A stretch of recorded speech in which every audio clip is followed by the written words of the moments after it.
Administrativando Abogados. Buenos días, les doy la bienvenida a este webinar de Administrativando Abogados y les agradezco de parte de todo el equipo que nos acompañen hoy. Mientras se van incorporando todas las personas que habían solicitado estar con nosotros, me gustaría comentarles en primer lugar algunas cuestiones técnicas. Si son tan amables, les rogaría que apagaran sus micrófonos y sus cámaras para no interrumpir a nuestro ponente. En segundo lugar, les informo de que estaremos aquí aproximadamente hasta las 12 del mediodía. Además, les indico que podrán ir haciendo preguntas si les van surgiendo por el chat, que nosotros iremos recabando para realizarle al ponente al final de su exposición. Y finalmente, les informamos de que esta sesión está siendo grabada y la tendrán a su disposición en nuestro canal de YouTube en los próximos días. Damos ya comienzo al webinar Claves sobre la responsabilidad patrimonial de la Administración, que desde el bufete hemos concebido por la importancia que tiene esta figura. Como sabrán la mayoría de ustedes, la Administración Pública cuenta con unas prerrogativas que se entienden dadas por su finalidad como ente que busca lograr el bien común, de ahí algunas de sus potestades, como la reglamentaria o la sancionadora. Pues bien, frente a estas surge la responsabilidad patrimonial como una forma de protección del administrado para aquellos casos en los que la administración pública o bien no actúe o actúe de forma que cause algún daño de alguna manera al administrado. Para hablar de esta figura de la responsabilidad patrimonial contamos hoy con Otón Sánchez Vizcaíno. Buenos días, Otón.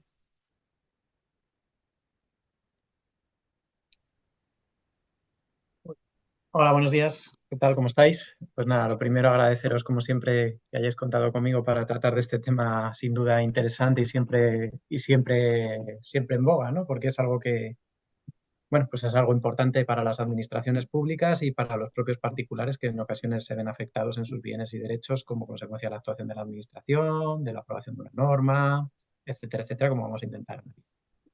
Efectivamente, y antes de que comiences con tu exposición, me vas a permitir que haga una breve reseña de tu currículum. Actualmente, Otón es jefe de la Asesoría Jurídica Nacional Zona Norte y Centro de FCC Aqualia. Es abogado con más de 15 años de experiencia en el asesoramiento a entidades del sector público y compañías líderes en sectores regulados como energía, agua, servicios postales, ferrocarril, defensa, construcción, infraestructuras y transporte. Y su amplia experiencia abarca diversos asuntos relacionados con derecho público y privado. Además, desde 2013 ha participado en diversas actividades docentes, impartiendo clases y supervisando prácticas en diversas universidades como ICADE y UNAP.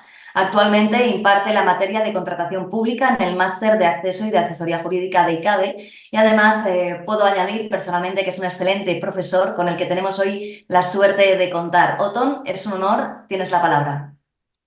Bueno, pues muchísimas gracias por la, por la magnífica introducción y a todos los que estáis aquí, muchísimas gracias por estar, ¿no? Y por prestar este ratito en una mañana que normalmente es complicado sacar una hora, ¿no? Para hablar de cosas que no sean lo que nos comen el día a día, ¿no? A cada uno en sus trabajos, en sus oposiciones o en sus estudios. Bueno, pues como decía antes Blanca, el webinar va a centrarse un poco en lo que es la responsabilidad patrimonial de las administraciones públicas. Tenemos una horita, lo cual quiere decir que tampoco vamos a poder profundizar mucho y mi objetivo y yo estaría contento si de aquí nos vamos todos, más que con certezas, con muchas dudas. Porque cuando uno tiene muchas certezas normalmente es señal de que no ha profundizado mucho en el tema. Y cuando uno tiene muchas dudas es porque sufre el tema, lo ha estudiado, empieza a plantearse por qué se hacen las cosas. Y ahí es donde yo creo que surge el enriquecimiento personal y el enriquecimiento profesional, cuando vienen las complicaciones. Les voy a intentar haceros esto más o menos ameno y si salimos de aquí con muchas dudas, yo me doy por contento y encantado de haber estado con vosotros. Bueno, la responsabilidad patrimonial. Aunque entiendo que todo el mundo lo conoce, creo que hay que empezar cualquier webinar, cualquier charla que hable un poco de la responsabilidad patrimonial, diciendo que, como ha señalado antes Blanca, es una institución esencial de nuestro ordenamiento jurídico. Es tan esencial como que es uno de los pilares del ordenamiento jurídico. ¿Dónde surge esta responsabilidad patrimonial. ¿Qué es la responsabilidad patrimonial? La responsabilidad patrimonial surge de la propia Constitución del año 78, concretamente del artículo 106 de la Constitución. Este artículo ya dice que los particulares, en los términos establecidos en la ley, tendrán derecho a ser indemnizados por la lesión que sufran en cualquiera de sus bienes y derechos, salvo en los casos de fuerza mayor, siempre que la lesión sea consecuencia del funcionamiento de los servicios públicos. Este artículo ya nos está dando una pista de por dónde va la responsabilidad patrimonial. Funcionamiento de los servicios públicos, no existencia de fuerza mayor, derecho a una indemnización, lesión. Una lectura profunda de este artículo nos podría permitir incluso quedarnos ahí, ¿no? Pero bueno, este artículo se ha ido desarrollando y ha sido desarrollado esencialmente por dos normas, lo que hoy llamamos las leyes gemelas, que vienen a sustituir la famosa Ley 30/1992, que no sabemos todos de memoria, y estas normas gemelas son la Ley 39/2015 y la Ley 40/2015. La de procedimiento administrativo de las administraciones públicas, la de régimen jurídico del sector público, antes administraciones públicas. Es un poco lo mismo. ¿Dónde encontramos esta regulación dentro de esas normas? Bueno, en el caso de la ley del régimen jurídico del sector público, en los artículos 32 a 37, en el caso de la ley de procedimiento administrativo común, la regulación está un poquito más dispersa, ¿no? Lo tenemos en los artículos 65, 66, 81, 91, 92. Por cierto, me estoy dando cuenta que no estáis viendo la presentación, que aunque no soy muy partidario de ellas, yo creo que es en general útil para seguir lo que estoy comentando, así que voy a intentar compartirla, a ver si la vemos. Vale. Entiendo que ya la estáis viendo. Vamos a ponerla en modo presentación para que la veáis bien grande. Vale. Se está iniciando. Ahora la vemos. Muchas gracias, Otón. Ya la veis, ¿no? Lo que os he contado un poquito, lo que os estoy contando, pues viene en esta primera diapositiva. El fin de las diapositivas cuando yo hago este tipo de webinar es simplemente que si en algún momento alguien quiere tenerla como documento de consulta o se pierde durante lo que estoy diciendo porque le ha entrado una llamada, porque le ha entrado su jefe en el despacho o porque se le ha caído el café sobre el teclado, cosas que parecen mentira, pero pasan, pues pueda saber de qué estoy hablando, ¿no? Bueno, como os decía, la regulación está su origen está en el artículo 106 de la Constitución, la regulación está en el régimen jurídico del sector público y en la Ley de Procedimiento Administrativo Común. Los preceptos los tenéis ahí en la diapositiva y ya con la lectura que os he hecho del artículo 106 tenemos muchas pistas de qué es lo que vamos a hablar. Porque vamos a hablar hoy de indemnizaciones por la actuación de la administración pública, por la actuación de los servicios públicos y también vamos a hablar no solo de esa actuación de los servicios públicos, sino de cuando esa actuación se materializa a través de leyes que pueden ser contrarias a la Constitución, que pueden producir un daño, que pueden ser contrarias incluso al derecho europeo. Esta última parte de la responsabilidad, digamos, del Estado legislador la vamos a dejar para el final de la presentación. Yo espero que dé tiempo, porque además creo que es muy interesante ver cómo lo que está ocurriendo a día de hoy, lo que está ocurriendo en relación con las reclamaciones de muchas de las empresas que se han visto afectadas por la paralización de las medidas que se adoptaron para atajar el contagio del COVID y para evitar el colapso sanitario. Está todo el tema de las plusvalías. Bueno, voy a intentar llegar a ella porque creo que os puede interesar, pero la esencialidad o todo va a girar en torno a la responsabilidad patrimonial derivada de la prestación de los servicios. Bien, pasamos a la siguiente diapositiva. Aquí tenéis pues un poquito lo que es el sistema de responsabilidad patrimonial. El sistema de responsabilidad patrimonial con origen en el artículo 106, desarrollado por el artículo 32 de la Ley de Régimen Jurídico, que no os leo porque lo tenéis ahí y nos lo sabemos todos de memoria, tiene como características esenciales que es un sistema unitario. Es decir, es un sistema que aplica a toda la administración pública. Esté sujeta esa administración pública que esté actuando por sí o en una personificación al derecho privado o al derecho público, y que protege a todos los sujetos por igual. Como no podía ser de otra forma, lo que no tendría sentido es que tuviéramos 17 sistemas o 19 sistemas, contando con las ciudades autónomas, diferentes, que es lo que pasa en algunos ordenamientos, como por ejemplo en el tema del urbanismo. Pues no, en el caso de la responsabilidad patrimonial de la administración pública está regulado esencialmente, como os he dicho, en esas dos leyes, y es un sistema único para todas las administraciones sujetas a derecho público o privado y por igual para todos los ciudadanos. Es un régimen general que abarca toda la actividad de la administración pública. Lo decía muy bien al principio antes Blanca, por acción o por omisión, sea por vía de hecho o sea amparada en una norma. Es una responsabilidad directa, es decir, aquí no se trata de pedir una responsabilidad al funcionario que actúa en nombre de la administración o que trabaja para la administración. No, no, el responsable es esa administración para la que trabaja el funcionario. Después, la administración, si hay una conducta del funcionario que no es correcta o que está dentro de los supuestos en los que el texto refundido que rige las relaciones entre los funcionarios y la administración ha incurrido en algún tipo de responsabilidad, podrá o no repetir contra ese funcionario. Pero yo como perjudicado, o vosotros como perjudicados, o un funcionario como perjudicado por una actuación de la administración pública, se va a dirigir contra esa administración, no contra el funcionario que ha llevado a cabo la acción o que ha dictado el acto que está produciendo. Es una responsabilidad objetiva, y perdóname, una responsabilidad objetiva, y os pongo aquí las comillas, ¿no? Porque efectivamente, en teoría, la culpa no tiene intervención alguna, pero vamos a ver, conforme vayamos avanzando en la presentación, que aunque la teoría es que la administración responde, tenga culpa o no tenga culpa, sea un funcionamiento normal o anormal del servicio, la culpa sí que tiene cierto grado de intervención, sobre todo cuando ya llegamos a los juzgados y estos tienen que valorar la indemnización que se tiene que imponer, si procede o no. Pero quedaros con la teoría unánime y doctrinalmente admitida y que se recoge por toda la jurisprudencia del Supremo de que es una responsabilidad objetiva.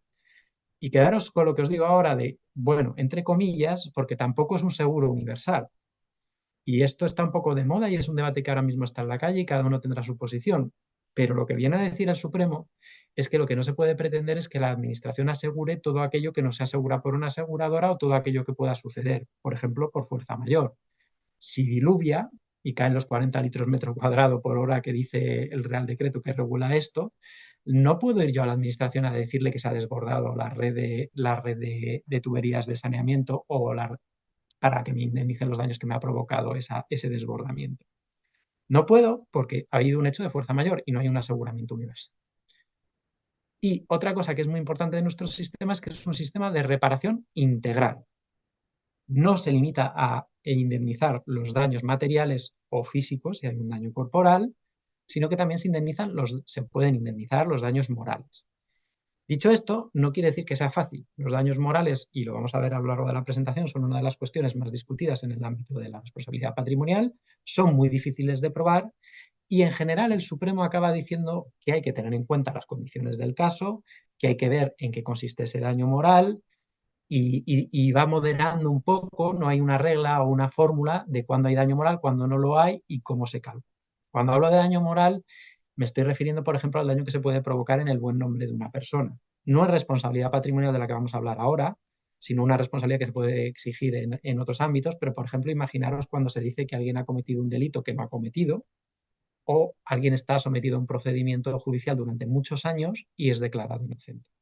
¿Vale? No es de la que vamos a hablar ahora, que sería la exigencia de responsabilidad por errores o mal funcionamiento de la justicia, que la hemos dejado al margen de esta presentación, pero eso es un daño moral. ¿Cómo valoro el daño a una imagen? Es muy complicado, ¿vale? Entonces, continuamos, perdonad que miro al otro lado, pero tengo el teclado en el otro lado y pasamos de diapositiva. A mí me gusta ser muy claro y muy didáctico cuando doy una charla, entonces intento organizarlas mucho. Primero vamos a hablar de los elementos objetivos de la responsabilidad patrimonial, luego de los elementos subjetivos. Los elementos objetivos son el daño y la imputabilidad, y los elementos subjetivos son los sujetos que intervienen en todo el procedimiento de la responsabilidad patrimonial. Con respecto de los elementos objetivos, respecto del daño o lesión, es el efecto lesivo, como pone ahí, o de carácter patrimonial o no, porque puede ser de otra naturaleza, que deriva de la actuación, del funcionamiento normal o anormal de la administración o de los servicios públicos, en palabras de la ley. Pero es de la administración. Ya la ley creo que ha cambiado, pone administración y no servicios públicos. Entonces, ¿qué características tienen este elemento objetivo del daño o la lesión? Pues tiene que ser un daño antijurídico, antijuridicidad. Esa es la clave de todo el sistema, ¿vale? No, tiene que ser un daño, digamos, que no hay que confundir antijurídico con un daño ilegal o en una actuación de la administración no amparada por la ley. Es un daño antijurídico en el sentido de que es un daño que yo no tenga obligación de soportar, ¿vale? El Supremo lo dice así, es un daño que tú no tienes obligación de soportar. ¿Y cuándo tengo obligación de soportar este daño? Pues bueno, aquí el Supremo y los tribunales van sacando sus sentencias, pero yo me quedo por su simplicidad y por lo que os he dicho de tener un poco ordenada la exposición con lo que dice González, el catedrático, que es cuando la ley diga que ese daño lo tienes que soportar, cuando sea una carga general derivada de la vida en sociedad. Todos vivimos en la sociedad y, por lo tanto, hay ciertos perjuicios que tenemos que soportar, o cuando la propia conducta del lesionado sea la causa o esté afectando esa causa o esté afectando a cómo se produce ese daño. Luego lo vamos a ver en más detalle cuando hablemos de la parte subjetiva. Un ejemplo de cuando hay dudas sobre si un daño es antijurídico, pues para no hacer esto un tostón y hablar solo de teoría y de lo que dice el Supremo, pues yo, por ejemplo, os invito a que penséis en lo que pasó hace ya muchos años, cuando las transfusiones de sangre no se sabía que podían provocar el contagio de la hepatitis C, no se sabía luego más tarde que podía haber una transmisión del SIDA, ¿no? Entonces, hubo un intento de pedir responsabilidad patrimonial al Estado por una culpa, digamos, invigilando, de desconocimiento de ese tipo de circunstancias, y el Supremo dictó en el 28 de octubre del 2004, en el caso de la hepatitis C, que muchos de los que estáis igual no lo conocéis porque ya lo dais por hecho, pero no se sabía que se podía transmitir con las transfusiones, y señaló que lo que no se puede exigir es conocer lo que no se conoce, ¿vale? Y esto tuvo muchas críticas, ¿no? Porque decían, bueno, es que ustedes, Supremo, no están incentivando un cuidado por parte de la administración o por parte de los investigadores o por parte de los desarrolladores, trayéndonoslo al presente de técnicas informáticas, de los riesgos y los perjuicios que se pueden causar por esas nuevas tecnologías. Les está invitando a ser imprudentes, porque cuanto menos sepan, menos responsabilidad van a tener. Bueno, la contestación que se le da a esto es sencilla. No, esto no es así. No cualquier desconocimiento va a determinar que no haya una responsabilidad. Pero si es imposible, si ha habido una conducta diligente, si se ha intentado evitar, si hay unos estudios serios, tampoco podemos exigir que aquello que nadie podía saber origine una responsabilidad y un pago.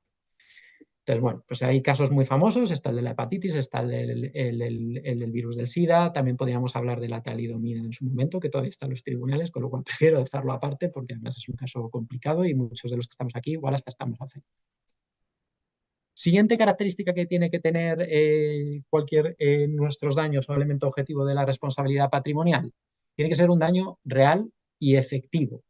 ¿Qué es un daño real y efectivo? Es aquel que se produce actualmente y en el presente o que se va a producir en el futuro sin duda de que se va a producir. Lo que no se va a indemnizar son las esperanzas, las hipotéticas ganancias, ¿no? Aquello que está muy alejado de lo que es tangible.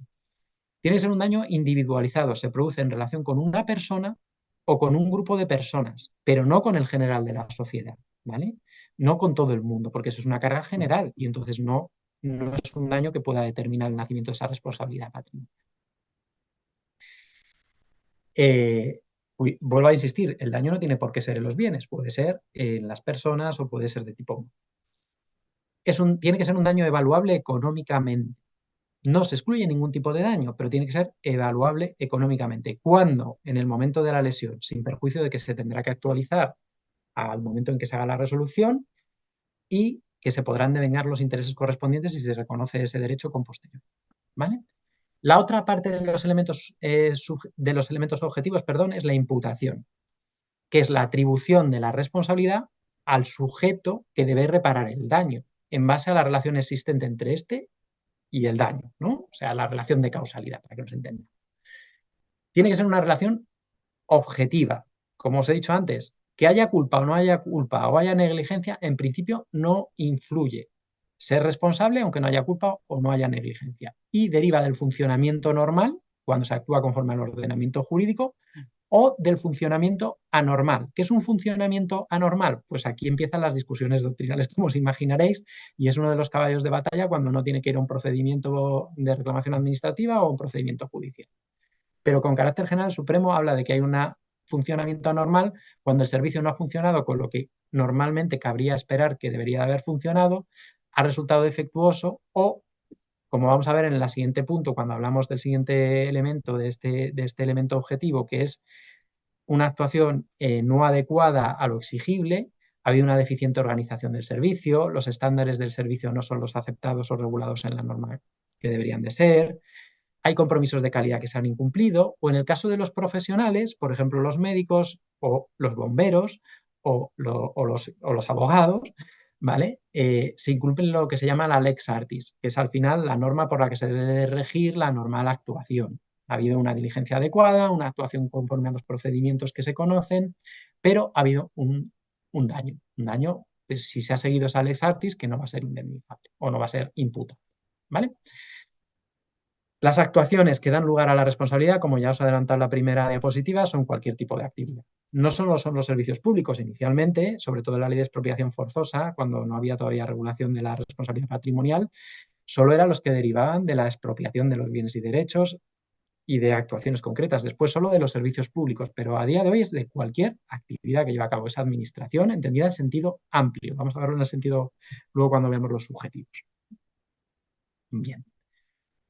Más cuestiones que os quería comentar, pues bueno, ya hemos visto los elementos objetivos, hemos visto el daño en la imputación y ahora hablamos de la relación de causalidad. La relación de causalidad, como os decía, es que hay una relación entre el daño que se produce y el hecho que determina que nazca ese daño. La carga de la prueba de esa relación de causalidad corresponde siempre, como regla general del derecho procesal civil, es a quien está alegando que se ha producido ese daño. Es quien tiene que demostrar esa relación de causalidad. Y una de las funciones fundamentales de cualquier defensor de una administración pública en estos procedimientos es negar esa relación de causalidad o, si no existe una negación de la relación de causalidad, ver si existe algún elemento que permita matizar o minorar esa relación de causalidad porque va a afectar también a la indemnización. ¿Vale? Ejemplos de esto, para que esto no sea el rollo teórico que os estaba comentando. Oye, pues cuando uno normalmente va andando por la calle y por ejemplo, falta una tapa de alcantarilla y se cae dentro de la alcantarilla y tiene unas lesiones, eso te produce un daño. Esto puede pasar en muchas fórmulas o en muchos contextos. Si resulta que estoy en una acera de 2 metros de ancho, la alcantarilla está en el centro de la acera y directamente no hay tapa, pues es bastante claro que haga lo que yo haga, me iba a caer ahí dentro, ¿vale? Ahora, si resulta que la alcantarilla no está en la acera, está en la calle, donde circulan los vehículos, y yo no estoy yendo por la acera, que es de 2 o 3 metros, de 4 metros, y estoy andando, pues porque voy con unos amigos y vamos en paralelo, y uno de ellos se ha bajado a la calzada y me caigo en esa alcantarilla, hombre, decir que no hay relación causa-efecto en una actuación de la administración que tenía que haber vigilado porque estuviera esa alcantarilla puesta es un poco duro. Pero decir que todas las responsabilidades de la administración, cuando yo no he tenido el mínimo cuidado de caminar por el sitio que tengo habilitado y cuidado para que yo camine por él, pues tampoco es correcto. Entonces ahí puede haber una matización de la responsabilidad, es lo que se dice la teoría del riesgo de la vida, ¿no? Los tribunales, y es que yo tengo que tener cierta diligencia al caminar y puedo llegar incluso a no tener derecho a ninguna indemnización. Pues por haber andado, por ejemplo, por medio de un carril después de haberme bebido 12 copas. Pues no puedo pretender que porque me he caído en la zanja de obra que estaba perfectamente señalizada con una valla amarilla en mitad de un carril y yo iba andando y me he caído dentro, pues me indemnicen, ¿no? Pues sintiéndolo mucho, usted es que no ha tenido la diligencia suficiente y ha colaborado en la producción del daño cuando no ha causado la producción del daño. Pues ese es un ejemplo, por ejemplo. Más ejemplos. Falta la misma tapa de alcantarilla, pero ahora voy en mi coche.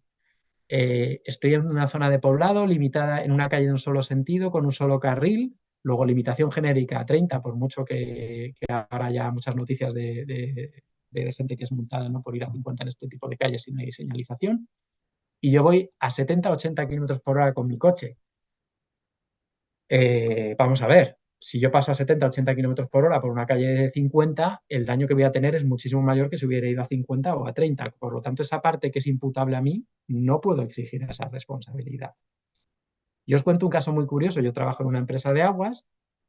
Entonces, cuando hay un concesionario de servicio público, lo vamos a ver en la parte subjetiva, el concesionario público es responsable frente al que se le ha causado el daño y en vez de responder la administración, responde ese concesionario. Bueno, pues tuvimos un supuesto en el que había una tapa de alcantarilla, nosotros llevamos el mantenimiento y conservación de esas redes de abastecimiento y alcantarillado, y pasa un autobús que regresa a cocheras de una empresa municipal y como pasa muy rápido, se lleva la alcantarilla que no estaba bien colocada y a raíz de eso rompe la llanta, rompe el neumático, rompe el eje, rompen todos los cristales del autobús. El conductor del autobús tiene lesiones importantes en la espalda bueno, o sea, como veis, una cosa muy gorda. Bueno, pues a 30 kilómetros por hora ese autobús lo normal es que hubiera roto la llanta, que hubiera roto incluso el eje en el peor de los casos. El señor conductor, si llevaba su cinturón, no debería haber sufrido ningún tipo de daños, pero desde luego que se rompan los cristales no era normal. Bueno, pues se hizo un peritaje y se demostró que el autobús iba a la friolera de 85 kilómetros por hora. Bueno, pues obviamente se llegó al juzgado, el juzgado nos condenó a pagar parte de los daños porque entendió que aún así no se había cumplido adecuadamente con la vigilancia de que estuviera la alcantarilla en perfecta colocación, pero entendió que los daños físicos del conductor y los daños materiales de los cristales, del eje y otros montón de daños que tenía el autobús, pues no se iban a indemnizar, porque no, lo que no puede ser es que el autobús volviera a 80 kilómetros por hora. Lo que ya no sé si luego la empresa municipal de ese autobús le reclamó al conductor por ir a 80 kilómetros por hora los daños de ese autobús. Imagino que no, pero no os lo puedo. Más supuestos en los que, habiendo relación de causalidad, puede haber una afección, pues cuando interviene un tercero, ¿vale? Si de repente aparece en la calzada una silla que se ha caído de un camión, la responsabilidad de la administración patrimonial por no tener limpia la calzada, sí o no, pues podéis encontrar sentencias de todo tipo. Hay sentencias que dicen que hay un deber de velar porque la calzada esté despejada y libre y por lo tanto, si en un momento determinado existe una silla es que no se ha cumplido ese deber y imponen igualmente la responsabilidad patrimonial. Y hay sentencias que no en casos tan graves, pero por ejemplo en el caso este de las alcantarillas que os digo, que dicen que tampoco se puede exigir que la administración tenga una cámara encima de cada alcantarilla o encima de cada carretera para saber en cada instante cómo está eso, que lo que hay que ver es si hay una cierta negligencia. Por eso os decía que lo de que el sistema es objetivo y que la culpa no interviene, pues cuando llegamos a los tribunales se matiza. Bueno, vamos a seguir avanzando, que si no se nos va el tiempo. Supuestos en los que no cabe responsabilidad patrimonial. La fuerza mayor. La fuerza mayor es cualquier circunstancia o acontecimiento que permite asignar los derechos de pago con cargo. Esto está mal definido, perdona que estoy leyendo, pero no está bien definido. Esto es un error de la presentación. La fuerza mayor es cuando se produce un hecho imprevisible, que además no se podía evitar y que tiene su origen en una fuerza irresistible y extraña al ámbito de actuación de quien está actuando, la administración, ¿no? Cuando hay una fuerza mayor, vamos a poneros un ejemplo. Si hay una guerra, si hay una inundación. ¿Cuándo hay una inundación de fuerza mayor? Cuando llueve más de 40 metros cúbicos segundo durante una hora de manera torrencial. ¿Hay fuerza mayor si llueve durante muchas horas y llueve esa cantidad? Pues aquí no puedo más que seros sincero, porque aparte de mi vertiente doctrinal o teórica, tengo mi vertiente práctica del día a día. Pues hay que ir caso a caso, ¿vale? Hay tribunales que estiman que si ha llovido mucho durante mucho tiempo, pues también hay una sanción de la responsabilidad y hay tribunales que no, porque entienden que solo aplica cuando se dan las causas del Real Decreto que regula cuando ha existido una catástrofe de este.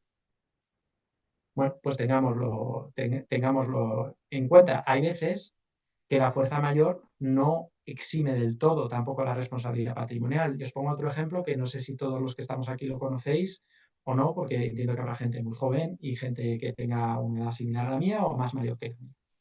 La presa de Tous. La presa de Tous es una presa que se rompe y al romperse produce muchísimos daños, tanto personales como materiales. Lo que alega la administración en ese caso es fuerza mayor. Oiga, yo no puedo evitar que lloviera muchísimo, que se rompiera la presa, que aquello superase los límites de carga. ¿Qué pasa? Que durante el juicio se demuestra que no es tan sencillo.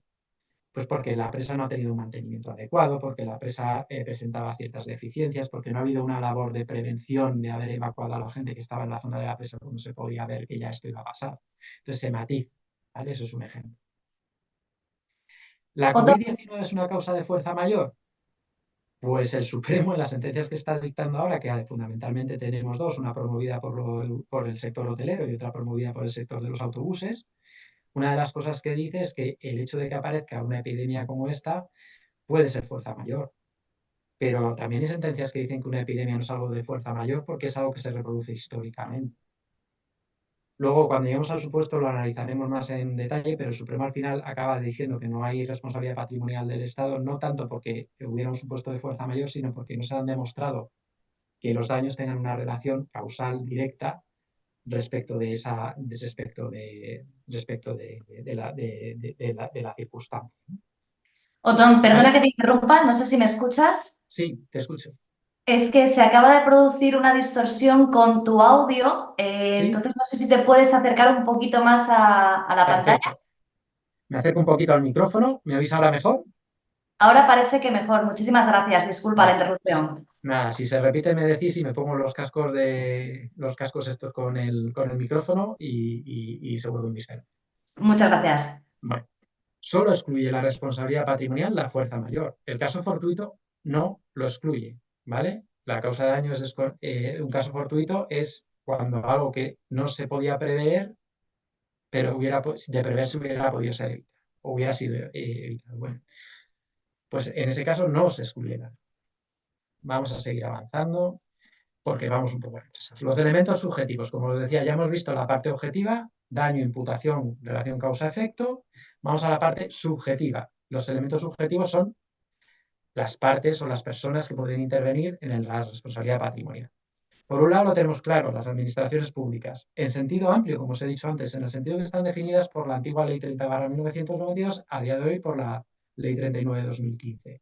La Administración General del Estado, las comunidades autónomas, las entidades locales, ayuntamientos, consorcios, etcétera, pero también el sector público institucional, los organismos públicos, las entidades empresariales que estén dependientes y vinculadas directamente de alguna de las administraciones anteriores, e incluso entidades de derecho público dependientes o vinculadas a las administraciones públicas o las universidades. ¿Vale? Supuestos especiales. Cuando existe un contratista de la administración, y sobre todo aquí me voy a centrar en los entes locales porque se entiende mucho mejor, en los ayuntamientos, tiene la obligación de prestar una serie de servicios. Por ejemplo, el servicio de abastecimiento de aguas o el servicio de tratamiento de aguas residuales cuando en cierta población superior a 5 o 20.000 habitantes, depende de cómo lo veamos. Y otros servicios que son de obligada prestación, el servicio sanitario, por ejemplo, de la seguridad social, etcétera. Hay veces que en la prestación de esos servicios no es la administración la que lo hace directamente, sino que elige a un privado que gestione esos servicios. Bueno, aprovecho para meter mi cuña. Cuando gestiona un privado un servicio, no hay una privatización de un servicio, ni el servicio pasa a ser privado.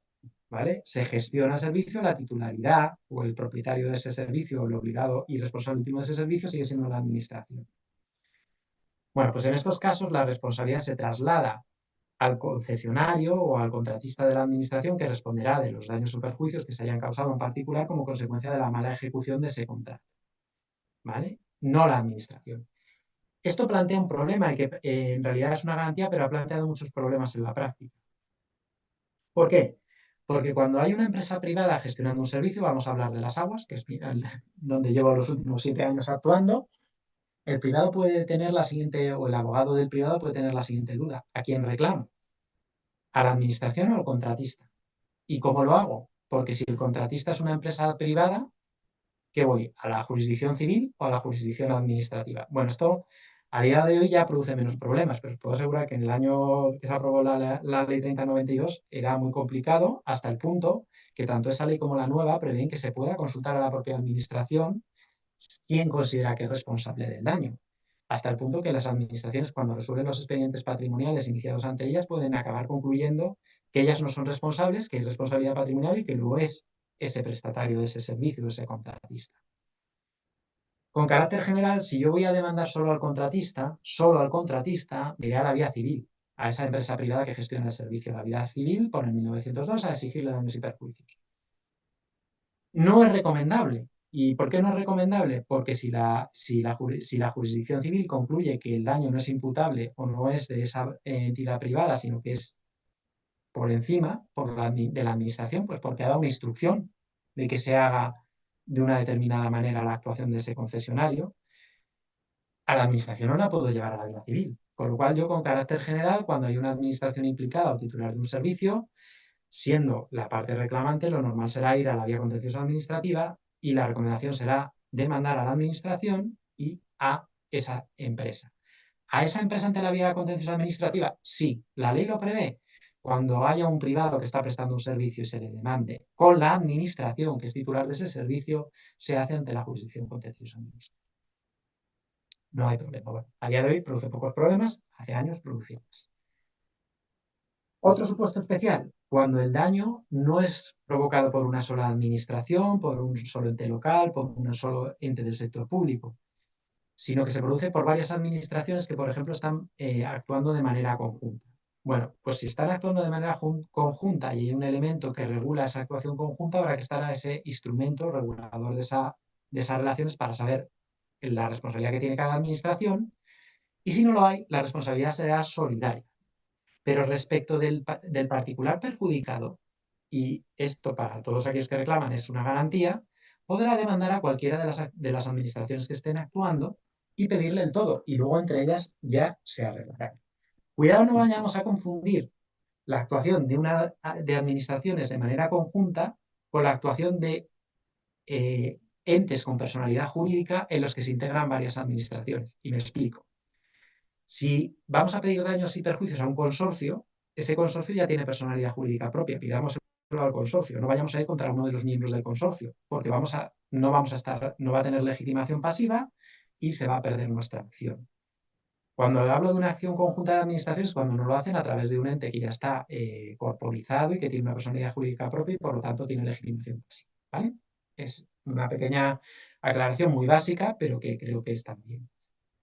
El otro elemento subjetivo, pues el particular o la persona física o jurídica que se ve afectada o que tiene ese daño como consecuencia de la actuación de la administración, ese funcionamiento normal o anormal de los servicios públicos. ¿Vale? Casos que pueden llamar la atención o que pueden plantear dudas. Cuando se producen daños a varios sujetos, pues están legitimados y son lesionados todos esos sujetos. Cuando el daño es tal que se ha producido el fallecimiento de la persona, oye, es el caso más desagradable que uno puede tener, pero hay muchos supuestos en los que en la carretera en una autovía irrumpe un animal y ese animal produce un accidente y ese accidente tiene fallecidos. Bueno, pues en ese caso, quien va a reclamar esa responsabilidad, obviamente no puede ser el fallecido, que bastante desgracia ha tenido, sino los herederos del fallecido. ¿Puede pedir una administración responsabilidad patrimonial a otra? ¿O un funcionario público?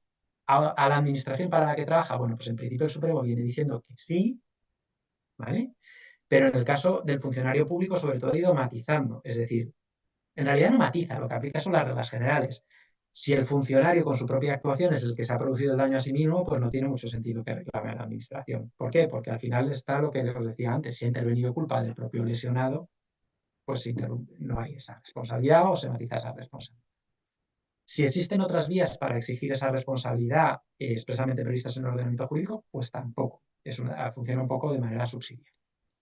Con esto concluimos con el dibujito que os he puesto ahí, que no es mío, que hay tres partes que intervienen normalmente en estos procedimientos, que son el interesado lesionado, el órgano que instruye el procedimiento y el órgano que resuelve el procedimiento. ¿Por qué hablo del que instruye y el que lo resuelve? Porque con carácter general el procedimiento ordinario van a ser dos órganos distintos. Hay un procedimiento simplificado que puede ser el mismo, ¿vale? Pero con carácter general van a ser. Bueno, ya tenemos visto los elementos objetivos y subjetivos. Y entonces ahora vamos a longollar. Vale, ya tenemos responsabilidad patrimonial, ya sabemos quién es el lesionado, hay relación de causa-efecto, el daño es antijurídico, es evaluable económicamente y vamos a ver. ¿Cómo calculamos el daño? Pues como os he dicho antes, el primer principio de todo el sistema es una reparación integral. Y una reparación integral quiere decir de todos los daños, de los físicos, de los patrimoniales y de los morales. ¿Cómo se puede hacer esa reparación? In natura, es decir, arreglando aquello que se ha roto, o, cuando no es posible, mediante una indemnización. Se valora lo que se ha roto o el daño que se ha producido y se abona una indemnización sustitutiva. Pues los daños los que os he dicho. Ya os los he dicho, no vuelvo a reiterar. Pueden ser patrimoniales o no patrimoniales. Y además incluyen los daños futuros en el sentido de aquellos que irremediablemente, una vez que se ha producido la lesión, se conoce que se van a producir, pero no las expectativas o las hipotéticas ganancias que hayamos podido dejar de percibir. El otro principio que hay que tener en cuenta antes de meternos a calcular el daño es que lo que tampoco puede producirse es que como consecuencia de una reclamación de responsabilidad patrimonial yo tenga un incremento de mi patrimonio respecto del que habría tenido si no se hubiera producido esa lesión. No, hay una prohibición del enriquecimiento injusto, ¿vale? Vamos a ver cómo se calculan los daños, que es muy interesante. Voy a intentar ser rápido. son ahora mismo -4. Voy a intentarlo dar muy rápido porque esto se podría hacer un webinar solo para hablar de ello. Daños patrimoniales. Con carácter general, los daños patrimoniales que se producen en las cosas, según la ley, se van a indemnizar, artículo 34 de la ley de procedimiento jurídico, por los valores fiscales o por su valor en el mercado. Y los daños corporales, pues aquí es más complicado y lo dicho, podríamos hacer otro webinar de más de 1 hora hablando de ellos, pero con carácter general lo que se ha venido instaurando en nuestro ordenamiento es valorarlos teniendo en cuenta lo que se llama el baremo de tráfico, que está regulado en el decreto legislativo 8/2004, que ha tenido una reforma muy importante en el año 2015, y respecto del contenido de esa norma solo quiero que os quedéis con lo siguiente. Esa norma tiene una serie de tablas y esas tablas vienen diferenciadas en función de si ha habido lesiones de carácter temporal, si hay secuelas. Secuelas son aquellos daños que se han producido pero que ya se han estabilizado, es decir, ya no van a mejorar a lo largo del tiempo, por lo tanto son definitivos. De aquí a que esa persona fallezca, pues va a arrastrar ese tipo de daños, ¿no?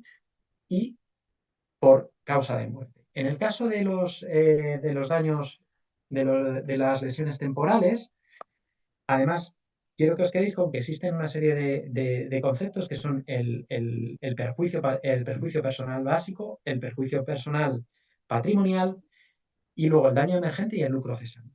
El perjuicio personal básico es aquel que se produce por el mero hecho de haber tenido la lesión, ¿vale? Y está tasado en esa norma que os digo, actualmente con la actualización que han tenido en el año 24, porque se actualizan los valores conforme al índice de las pensiones, en 37,06 euros al día.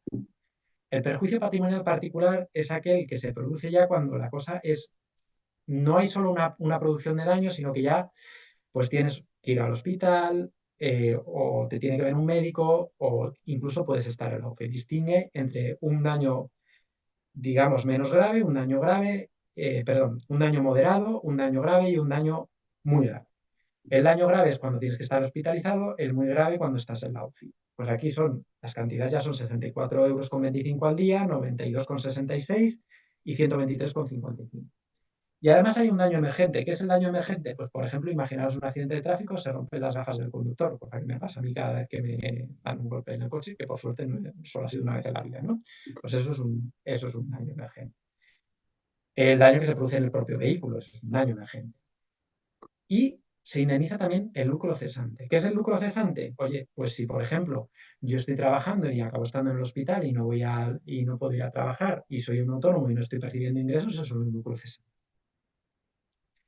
Si simplemente soy una persona que trabaja en el hogar y no estoy trabajando, ¿hay lucro cesante? Bueno, pues sí puede haber lucro cesante, porque el hecho de que, por desgracia, en mi opinión, no se reconozca ese trabajo que se realiza por muchas personas en su propia casa, no quiere decir que yo haya tenido que dejar de hacer ese trabajo y o tenga que contratar a una persona o tenga que pedirle a alguien que lo haga por mí, ¿no? Pues en este caso, el lucro cesante, por ejemplo, de este tipo de casos se calcula en 0,43, en 43 euros al día.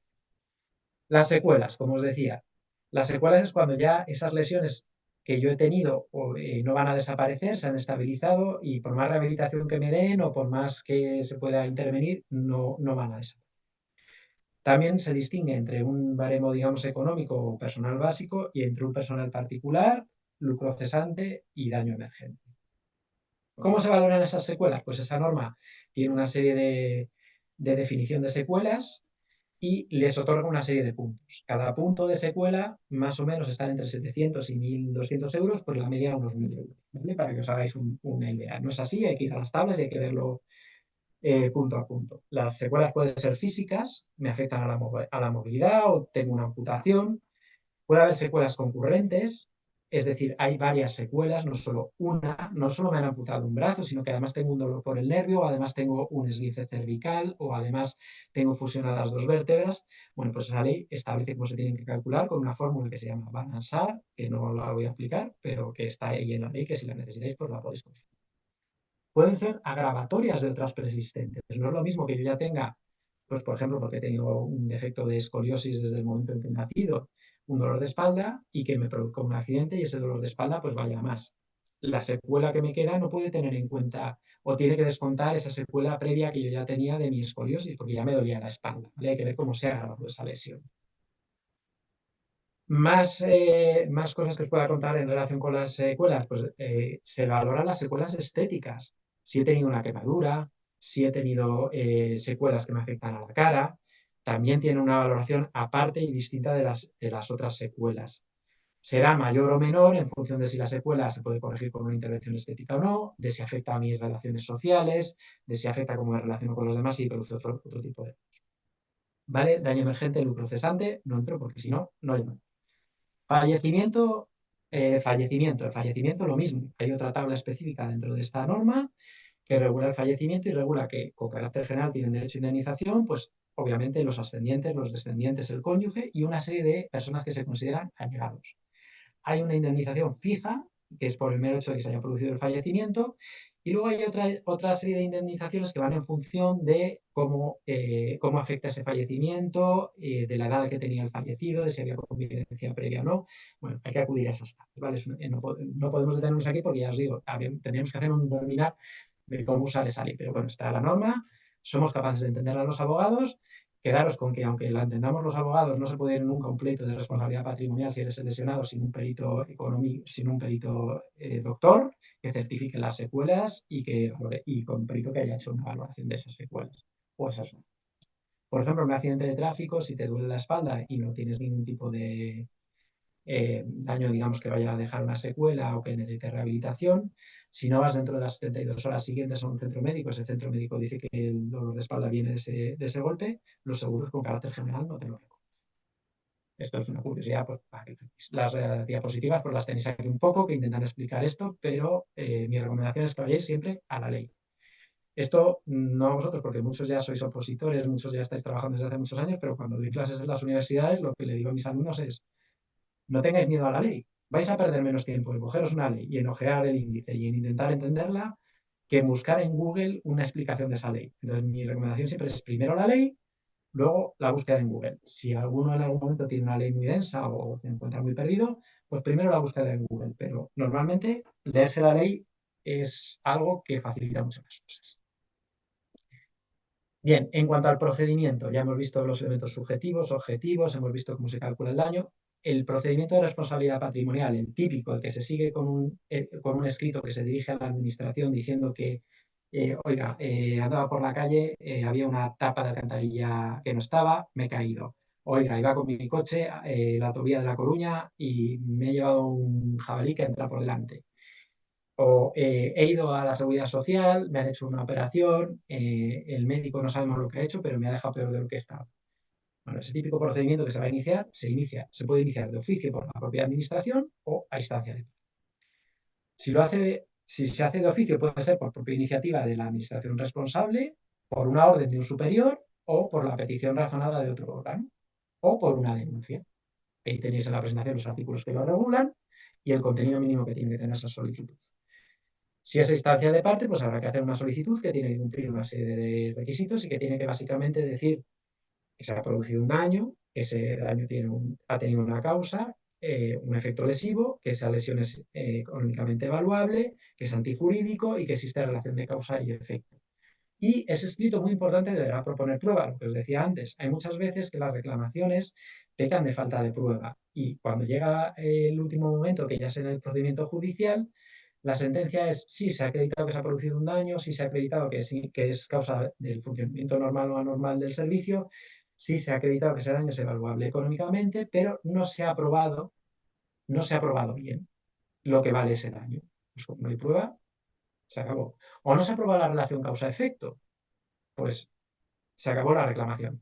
Esto es malo para el que reclama, ¿vale? Yo estoy hablando ahora en mi faceta actual de normalmente reclamante, pero si me ve la faceta de defensor de la reclamación, es decir, la administración la que me quieren imputar un daño, pues la falta de prueba es algo que siempre voy a alegar. Usted no ha probado los elementos que tenía que probar y como no los ha probado, pues no se puede resolver que exista esa responsabilidad patrimonial, esa relación causa-efecto. O sea. Las fases del procedimiento con carácter general van a ser una de instrucción, una de prueba, una audiencia, una emisión de informes y una terminación. Como vamos mal de tiempo, solo me detengo en los informes. La ley exige que cuando las reclamaciones son superiores a 50.000 euros en caso de las entidades locales intervenga los consejos consultivos. Los consejos consultivos tienen que emitir un informe. Tienen un plazo para emitirlo y si no lo emiten, pues empieza otra vez a contar el plazo de la prescripción del procedimiento. O sea que es importante. Y la terminación solo os digo que puede ser expresa, por silencio, que es negativo y desestimatorio, lo cual solo es una ficción que autoriza a esa persona que no ve satisfecha su reclamación a ir a los tribunales, o de otros modos. La Ley 39 de 2015 regula y trae a nuestro ordenamiento la posibilidad, por ejemplo, de acuerdos convencionales, de cierres de procedimientos administrativos por acuerdos, que eso no estaba previsto hasta esta nueva ley. No se puede llegar a un acuerdo, ¿vale? Más cosas. La responsabilidad por anulación de actos administrativos. Bueno, aquí, como vamos muy mal de tiempo, voy a ir resumiendo, ¿eh? Me vais a perdonar. Los actos administrativos que se dictan por parte de las administraciones pueden ser dictados con vicio de anulabilidad o de nulidad. Artículos 47 y 48 de la Ley 39 de 2015. ¿Quiere decir que cuando hay un acto nulo o anulable, inmediatamente ya surge una responsabilidad y se tiene que indemnizar? No. ¿Vale? Esto es muy importante el no, porque hay muchísimas reclamaciones basadas en que como el acto no está respaldado por la norma jurídica o se ha declarado anulable o nulo, pues ya ha producido una serie de daños y por lo tanto ese daño se tiene que indemnizar. Por ejemplo, pues os pondría el ejemplo de un contrato que se adjudica por una administración, ese contrato luego se lleva a los tribunales, las reclamaciones pertinentes y se declara que, por ejemplo, los pliegos no eran válidos y por lo tanto era nulo y no existe. Bueno, pues el hecho de que sea nulo no necesariamente hace responsable a la administración. Lo que viene diciendo el Supremo en esa sentencia que os he copiado ahí, que si queréis echarle un vistazo, es una de las que más claras son, ¿vale? Porque hay muchísimas, pues tiene que haber como cierta gravedad o cierto comportamiento poco diligente en ese acto nulo o anulable, ¿no vale? Porque también hay que entender, y ahora me pongo en el lado de la administración o del funcionario, que no somos máquinas, todo el mundo se puede equivocar y a veces la nulidad o la anulabilidad no está. Más cositas que os pueda contar. La responsabilidad patrimonial del Estado legislador. Muy rápido que ya estamos fuera de hora.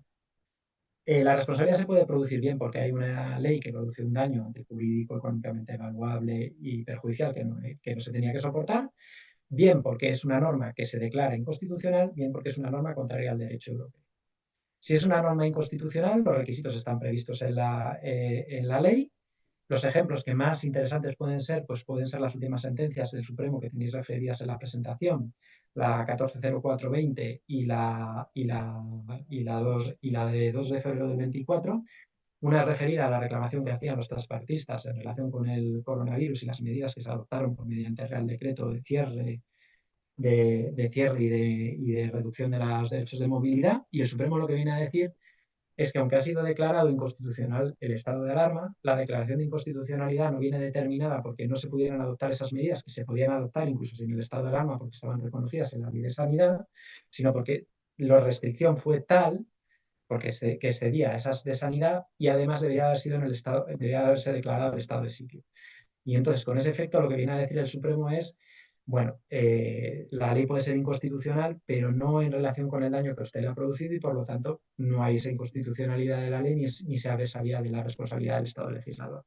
Había más causas por las que se pedían esa responsabilidad. Se decía que no se había actuado a tiempo y forma por la Administración y que se podía haber evitado. Se decía que había sido un cierre total y que se había sido desproporcionado. Bueno, para saber el detalle de todo esto, que a mí como jurista me parece muy interesante, pues hay que leerse esta sentencia o la de los hoteles, que es un poquito antes. La otra responsabilidad que quiero hablaros, la responsabilidad por una ley contraria al derecho europeo. Bien, aquí formamos parte de la Unión Europea, nos guste o no, a veces se nos olvida, incluso a los abogados, y aunque no queramos darnos cuenta, ya cada día más estamos afectados por el derecho europeo, bien por los reglamentos que tienen eficacia directa, bien por las directivas que tienen eficacia solo cuando han sido traspuestas, o que tienen eficacia directa y pueden ser reclamadas por los ciudadanos directamente desde el punto de vista vertical cuando ha pasado el plazo para transponer. Transponer, y abro paréntesis para los que todavía pueden estar estudiando, significa que las directivas necesitan una norma interna nacional, una ley, que las lleve al ordenamiento jurídico interno y tienen un plazo a los países para hacerlo. Si no lo hacen, los particulares pueden alegar directamente a esa directiva, ¿vale? Y os quiero hablar de esta responsabilidad porque el sistema que teníamos establecido en nuestro ordenamiento jurídico, muy similar a la de las normas declaradas inconstitucionales, ha sido objeto de pronunciamiento por el Tribunal de la Unión Europea hace muy poquito, tan poquito como en el junio del 22, que parece que son 2 años, pero en derecho eso no es nada. diciendo que es ilegal. Y que es ilegal porque estaba exigiendo que hubiera un pronunciamiento expreso de que la norma era contraria al derecho de la Unión Europea por el Tribunal de Justicia de la Unión Europea, porque exigía que hubiera una ley. Y puede haber actuaciones que no estén amparadas por una ley por la vía de hecho y por lo tanto no estarían cubiertas, que ha dicho que tampoco es legal nuestro sistema porque decía que se tenía que el único determinante era la publicación de esa sentencia del Tribunal de Justicia diciendo que era contraria a la derecho de la Unión Europea para calcular el plazo, que no os he dicho antes, pero es un año desde la producción de la lesión o de la manifestación de los daños, y en el caso de las normas inconstitucionales o de las contrarias al derecho de la Unión, desde que se publica la correspondiente resolución, bien en el Boletín Oficial del Estado, en el caso de la Unión Europea, en el DOUE, es lo que dice el derecho actual, y lo ha considerado contrario al ordenamiento jurídico en esos aspectos, así como en el hecho de que para acotar un poco el daño que se puede producir en este tipo de casos, que hay procedimientos muy largos, a los 5 años inmediatamente anteriores de esa publicación. Pues me gustaría deciros que el Estado español ya ha reaccionado y ya ha modificado su régimen de responsabilidad patrimonial en materia de normas contrarias al derecho europeo, pero no lo ha hecho. No lo ha hecho y a día de hoy no está regulado, con lo cual, ¿qué está pasando? Que el Supremo está aplicando directamente, en estos casos, la doctrina o lo que ha emanado de esa sentencia que tenéis aquí referida, por si alguno tiene curiosidad por leérsela, y es mucho más y no exige que exista esa sentencia del Tribunal de Justicia de la Unión Europea, no aplica a veces la limitación de los 5 años, esto es muy raro, no determina el día a partir del cual se calcula de la publicación de esa sentencia. Y hay bastantes propuestas doctrinales. En la última diapositiva, que os lo dejo para que le echéis un vistazo, pues he recogido algunas ideas que hay en la doctrina, algunas ideas que se recogieron en un proyecto de ley que no ha llegado a ser aprobado porque se quedó con el cambio de la legislatura, y el dictamen que ha hecho el Consejo de Estado con respecto a ese proyecto de ley que ya decía que tampoco cumplía con los requisitos para que le echéis un vistazo. Y con esto yo ya me callo, que creo que os he dado la paliza, y perdonadme lo coloquial del término, bastante tiempo, y os dejo si queréis hacer algún tipo de preguntas, si tenemos un poquito de tiempo, que yo creo que 5 o 6 minutos todavía nos podemos ver. Otón, muchísimas gracias por la exposición. Creo que ha sido la exposición más clara y amena sobre responsabilidad patrimonial, por lo menos a la que yo he asistido. Así que muchísimas gracias y creo que lo que decías al inicio de dar un conocimiento que aporte lo suficiente como para crear cuestiones, así ha sido. De hecho, tenemos muchas preguntas, vamos a elegir alguna para ir respondiendo, si te parece.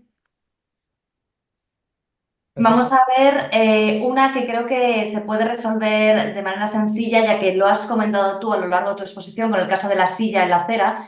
Dice Pedro Zúñiga, una pregunta, en el caso de la caída de un motociclista en una rotonda como consecuencia del derramamiento de gasoil o aceite, ¿la administración tendría responsabilidad en virtud de pues, no vigilar, funcionamiento normal, dándose todas las medidas de seguridad por parte del conductor de la moto? Y se ha generado un debate mientras tú hablabas entre otros asistentes y añade Pedro que el vertido llevaba días sin limpiar. Vale, pues ahí creo que va a estar la clave, ¿vale?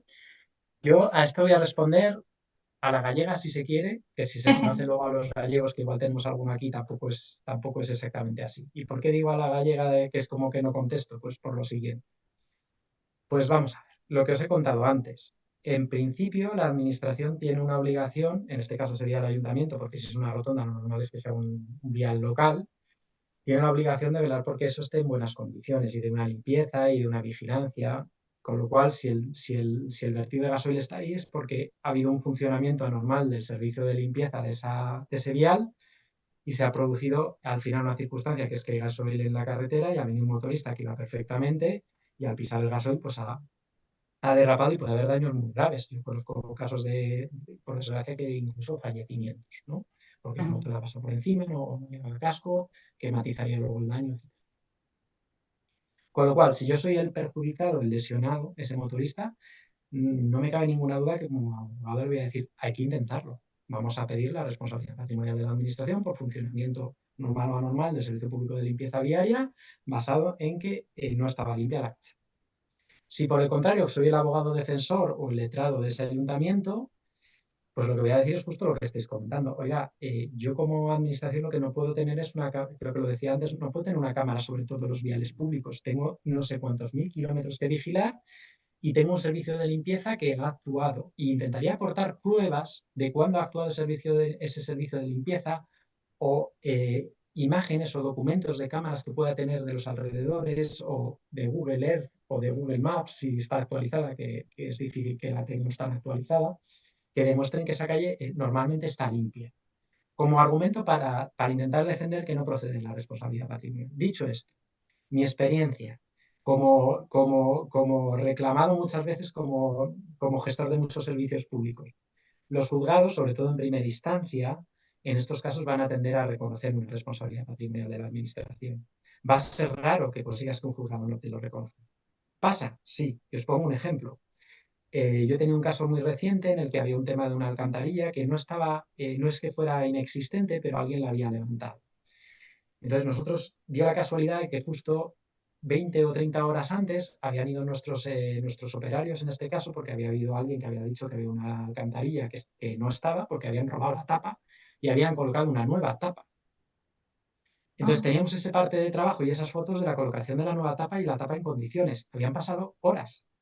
Pues el juez estimó que no se puede exigir que en horas se haya controlado otra vez y se haya vuelto a actuar. Y no estimó la petición de responsabilidad patrimonial. Pero ese es el único caso que tengo. Hay otros muchos en los que habiendo pasado lo mismo, o teniendo días, o no pudiendo acreditar que habíamos estado horas antes, sí se ha estimado la responsabilidad patrimonial. Cuando vas subiendo a las instancias superiores, al TSJ, porque ya tienes una sentencia en primera instancia, los TSJ son más finos en cuanto a la aplicación del concepto jurídico, mientras que los tribunales de primera instancia son más pegados a la prueba. ¿Cuál de las dos actuaciones está bien? Las dos, por supuesto. Lo primero que hay que partir es de respetar al juez. El juez es el que valora las circunstancias del caso, el juez es el que conoce el derecho y es el que decide, y sus decisiones son ajustadas a derecho en los dos casos.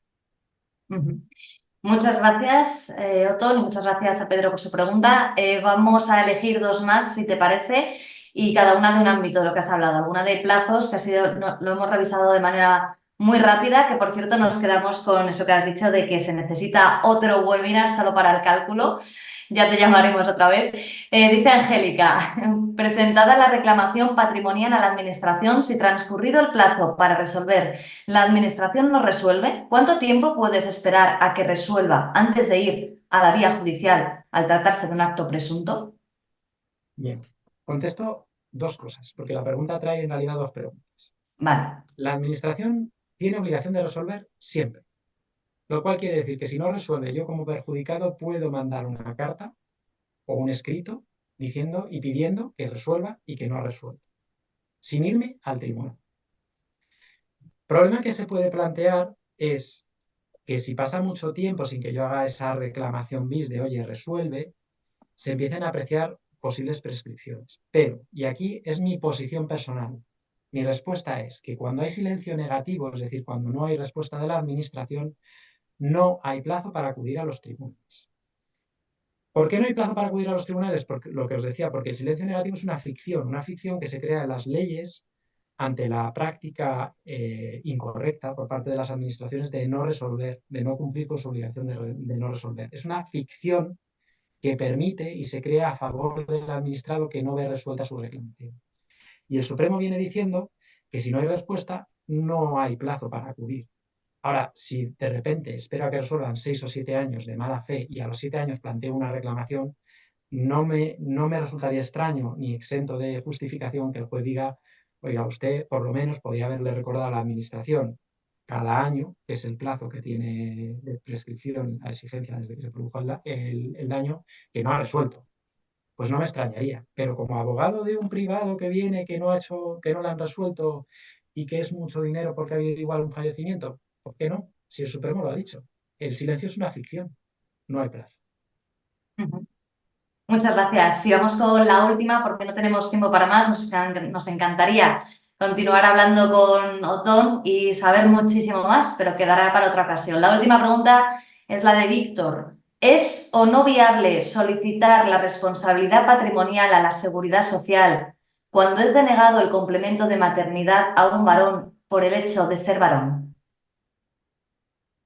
Bueno, esto yo no sé si es un tema de responsabilidad patrimonial en realidad, porque lo que hay es una sentencia muy reciente del Tribunal Supremo que reconoce a los padres el derecho a la exención que hay por tener hijos que solo disfrutaban las mujeres. Entonces, esto sería una perspectiva de género aplicada a la responsabilidad patrimonial, que creo que no enfocaría por la responsabilidad patrimonial, sino por la violentación de un derecho fundamental como es el derecho a la igualdad. Y a partir de ahí trabajaría. Muy bien, pues muchas gracias a Víctor por su pregunta. Lamentamos no poder realizar todas las demás, que sepas, Otón, que hay muchísimas más consultas que han realizado los espectadores que han estado todo el tiempo muy pendientes y no nos queda más que darte las gracias por haber estado con nosotros. Darles las gracias a ustedes también por habernos acompañado en esta mañana y también a nuestros compañeros que han estado trabajando para que este webinar sea posible, para Nuria Carrasco, Adela Merino y Elvis Gavilán. Muchísimas gracias a todos y les insto a que nos acompañen en el próximo webinar que realizaremos junto con la Universidad de Salamanca. Muchas gracias. Muchísimas gracias a todos vosotros.